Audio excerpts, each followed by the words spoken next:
ఉగాది శుభవార్త. యువతకు ఉగాది కానుకగా జాబ్ క్యాలెండర్ విడుదల చేసింది ఏపీ సర్కార్. యువగళం పాదయాత్రలో జాబ్ క్యాలెండర్ విడుదల చేస్తామని తానిచ్చిన హామీని ప్రజాప్రభుత్వం నెరవేర్చడం చాలా సంతోషంగా ఉందన్నారు మంత్రి లోకేష్.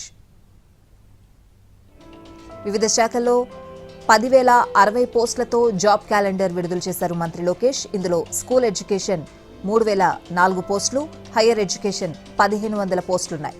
ఇవి కాక హోంశాఖ 3,057 పోస్టులు, గ్రూప్ 1లో 91, గ్రూప్ 2లో 750 పోస్టులను భర్తీ చేయనున్నారు. 503 ఏఈఈ పోస్టులకు నోటిఫికేషన్లు రానున్నాయి. అన్ని పోస్టులకు సెప్టెంబర్ 15న నోటిఫికేషన్ విడుదల కానుంది.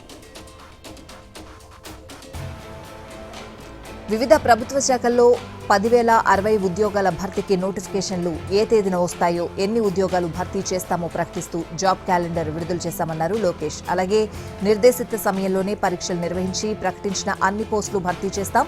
సిలబస్ కూడా ముందుగానే ప్రకటిస్తాం. ఉద్యోగార్థులందరూ నైపుణ్యం పోర్టల్ నందు 1 టైం రిజిస్ట్రేషన్ చేసుకుని అలర్ట్ పొందొచ్చు. ప్రతి ఏటా ఉగాదికి ఉద్యోగాల ప్రకటన పండుగ ఉంటుంది. నా మాట నేను నిలబెట్టుకున్నానంటూ ట్వీట్ చేశారు లోకేష్.